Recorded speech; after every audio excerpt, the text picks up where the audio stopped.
So, how can you protect your heart, increase your mental focus, improve your weight control, and prevent sickness? Well, by sleeping, of course.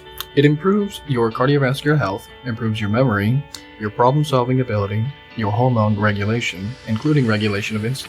And what happens if you don't sleep? In summary, pretty much the exact opposite. Lethargy, exhaustion, loss of memory, fatigue. In short, all you want to do is sleep because your body knows that it needs to replenish its energy stores. Now let's talk sleep cycles to solve the problem. Each night your brain moves through several different sleep cycles, and at the start of each sleep cycle, you enter light sleep, then deep sleep, then dream, and finally move back into light sleep. These cycles take about 90 minutes each, and you will feel most recovered and refreshed if you wake up at the end of the cycle because you are closest to your normal waking state. To increase the chances of this, decide when you want to wake up, then count back in 90-minute blocks until you find a time close to when you want to go to sleep. This will be the optimum time for you.